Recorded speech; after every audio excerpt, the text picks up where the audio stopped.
Hi guys, this is Hero. How's everyone doing today? Aaj bada kem cho aaj sab kaise ho. So today I'm going over Shani's transit in the sign of Pisces, okay? Now, Shani enters Pisces at about March 29, about the end of March this year, 2025. And I'm making this video up until about July 13th, okay? The middle of July, when Shani goes retrograde at about 7 degrees Pisces, okay? So the time range for this video will last about 3.5 months, okay? 3.5 months. So right when Shani enters Pisces, there is a group, relatively large group of planets already in Pisces, okay? There's Rahu, there's Venus, there's Mercury, there's Sun, and you could say there's Moon, even though it's not there for that long. But there's already a lot of strong detachment energy present, right? So now, first start off, what is Saturn, right? So I'm assuming you kind of know what it is, but just to rephrase in 2 seconds, Shani is all about, let's just say, discipline and fulfilling your karmas, especially externally, okay, but internally as well. All right, so you have this very karmic discipline planet going into this sign of Pisces, right? Now, Pisces is what, right? Pisces, let's just say in a general 2-second gist, it is a sign of detachment, right? It's the last sign. It's detaching from the whole experience that a planet went through from the first 11 signs from Aries to Aquarius, and now it gets to detach before its relative next cycle of signs, right? So before I talk about all these conjunctions, because they are important, especially Rahu, but how does just how does just a Saturn act in Pisces, right? Like, if there's nothing there, how would Saturn act just in Pisces by itself? So you have this karmic planet, and it goes into the sign of detachment. Now, how it acts, you can give a different answer from different perspectives, but I would say off the bat, it does all right, okay? It doesn't do amazing, but it doesn't do like super bad either, right? I would say in general, from more of a material perspective, the average general population could probably say it does a little bit relatively better than worse. And from the average spiritual perspective, direct spiritual perspective, the average population, the spiritual community could probably argue that it does just a tiny bit more subpar than above average, right? But in general, it does all right, right? Why? Because, see, Shani owns 2 signs, right? The 2 signs right before Pisces. It owns Capricorn and it owns Aquarius. So it's all about kind of fulfilling that karma in the second, kind of like the second half of signs, right? So the second half of signs from Libra to Pisces in general are definitely more spiritual than, I'm not going to say more spiritual, but they're more conventionally spiritually focused than the first half of signs from Aries to Virgo, right? This is why Shani owns these 2 out of the 3 signs at the end. And as soon as kind of you get into the second half of the zodiac, Shani kind of gets exalted right there, right? Because there's like a new kind of little flavor once you start, once you hit Libra, because then it kind of starts, it doesn't really become about yourself anymore. It kind of becomes about, you know, the external and the outside world, and you kind of go beyond yourself. But anyways, so now Pisces is in the second half, right? So that's why I said it kind of does all right, but it's kind of at the end. It's kind of preparing you for the next cycle, which kind of starts at more of like a material, more primal standpoint, right? Like, if you look at some of the earlier signs like Taurus and things, they're all or Cancer, they're all more about like your primal self, like food, your house, like that kind of stuff. I'm not saying they're not spiritual at all, right? I didn't say that, but in general, the second half of signs are more conventionally spiritual. So Pisces, it's kind of like, yes, it's a part of that second half, but it's kind of like the last one, kind of almost preparing you to kind of leave this section of signs, right? So that's kind of like a 2-second gist of kind of my explanation on why it's all right here, right?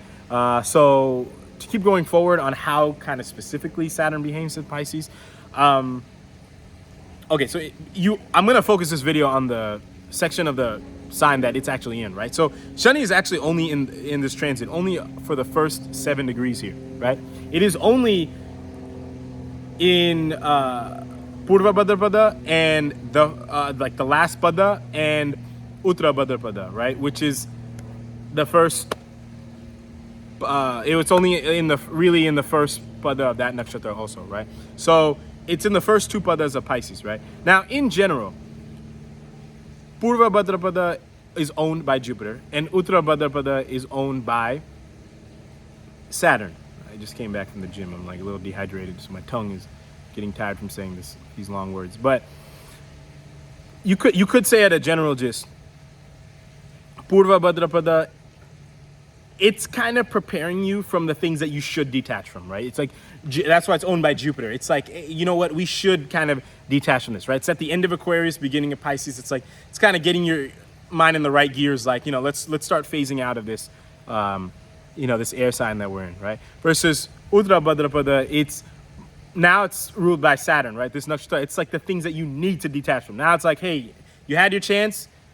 Now this is the stuff that you need to detach from. And then just on a side note, Revati is just like, there's no voluntary detachment. This is just, detachment will happen, right? And then it's up to Mercury, the rational intelligence, to kind of guide you based off of what you get, what is detached from you. But it's not really optional at that point, right? But now, so Saturn's kind of in this section on the brink of Purva Bhadrapada and Uttara Bhadrapada, right? It's going through the last pada one, and it's going through the first pada of the other, right? So it's in this kind of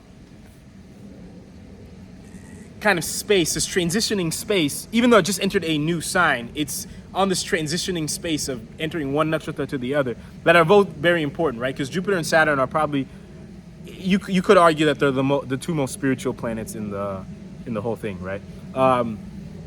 Especially in this sign of Pisces. So Saturn is kind of going from a space of figuring out what it should detach from while it's fulfilling its karmas to what it needs to detach from, right?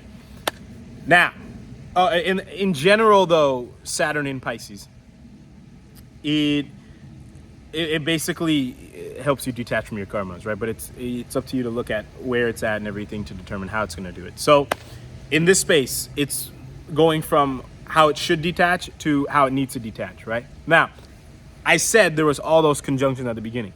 They are all going to have a play here, right? The most main one is going to be Rahu, right? Rahu, I think when Shani enters this sign, it's about at 4 to 5 degrees Pisces, right? So they're kind of going to cross each other. And this whole time, Shani and Rahu are never going to break more than 10 degrees apart from each other, okay? So even if Rahu technically goes into the very beginning or the very end of Aquarius, right? So the Rahu here is going to impact Shani the most, okay?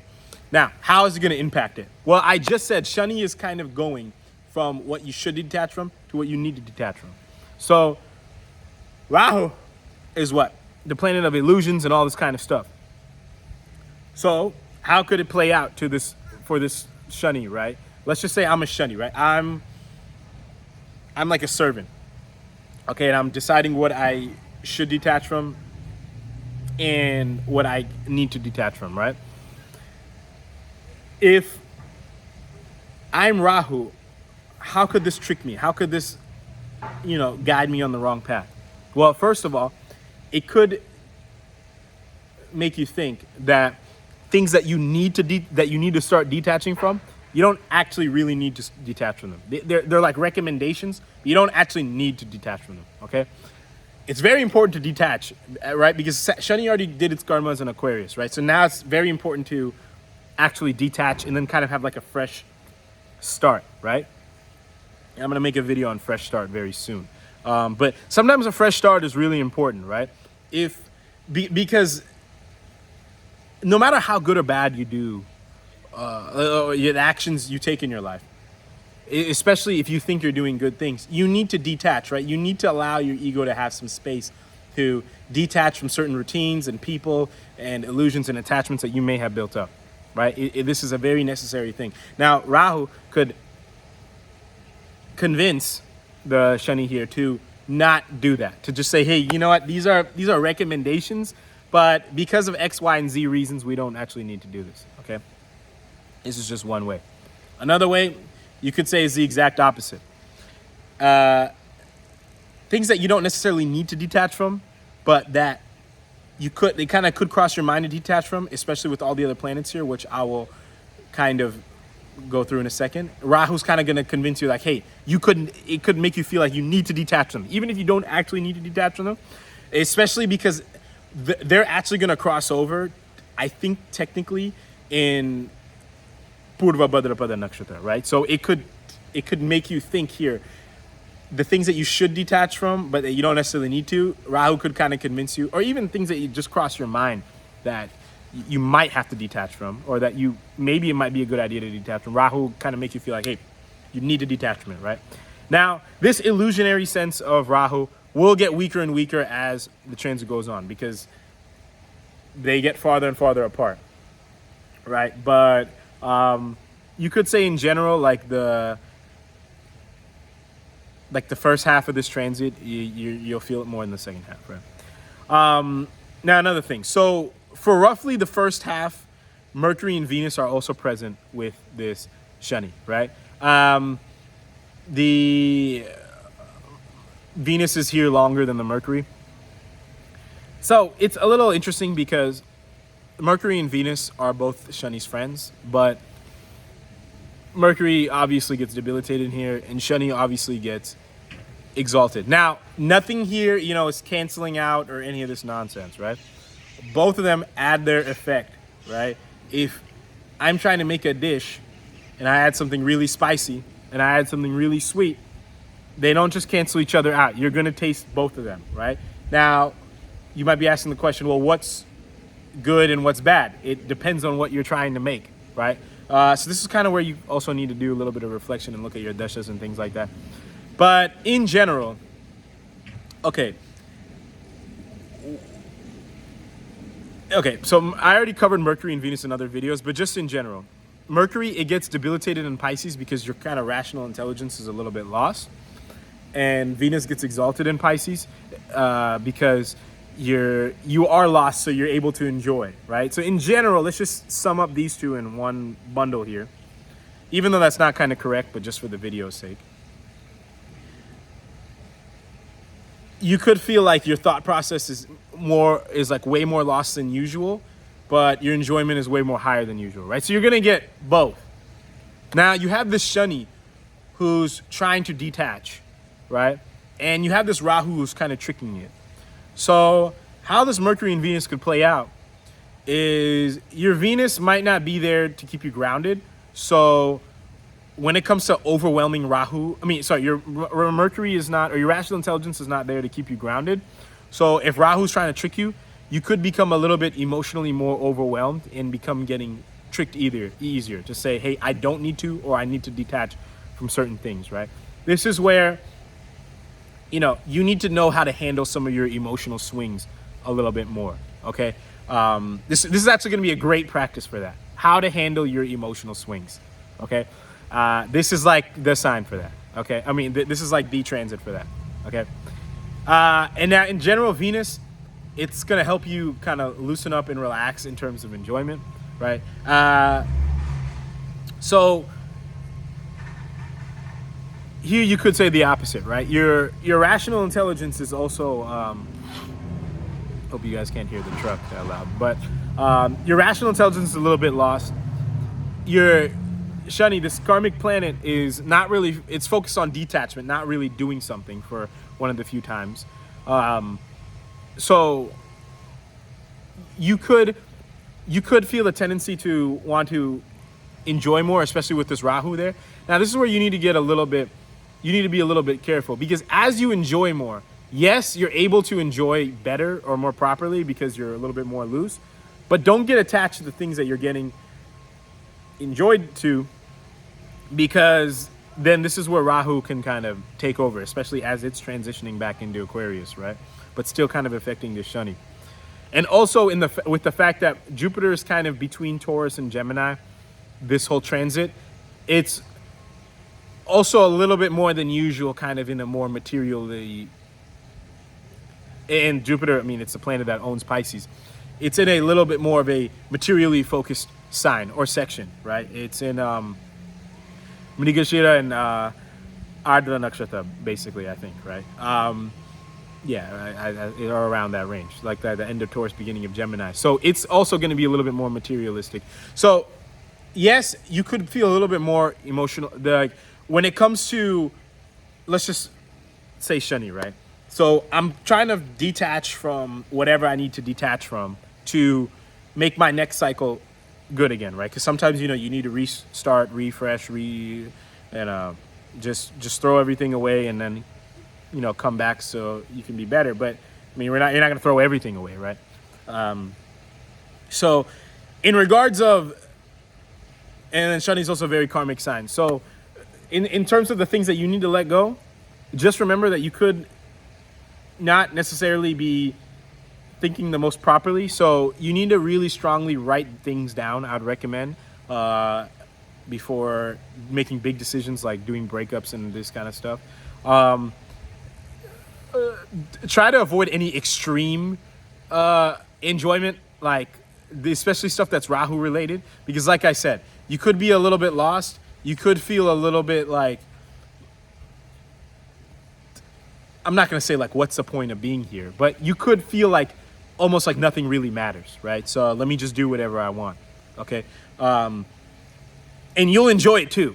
That's the tricky part. See, this is where you need to add in all the flavors, right? You'll thoroughly enjoy it because Venus is there. But Rahu's still going to trick you, right? And your brain will still be locked. So just make like a promise to yourself that at least until like the beginning of June, let's just say beginning of June, that you're not going to do anything crazy, right? Like don't be doing like some really wild stuff. Like do like intense gambling, take like some intense drugs, or like, you know, watching some crazy, you know, sexual movies, or like or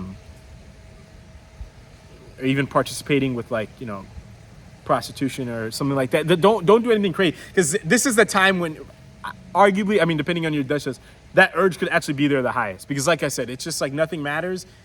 My brain is gone and my enjoyment is here, right? This is why people make all kinds of bad decisions on like severe impairment with like alcohol and drugs. And I'm not saying it's like, you know, like it's like wrong to get drunk or anything like that. I'm not saying anything like that. But imagine being like almost drunk, like, or having like almost drunk like thought process without the actual impairment for like at least 2 months. Okay, this is like, you could see how you need to be very careful here.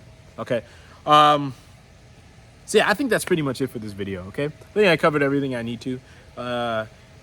If you actually care, you probably stayed till the end, and that's pretty much all I had to say. Okay, so that's it for this video. Until next time, I'll talk to everyone later. Thank you all very, very much for watching.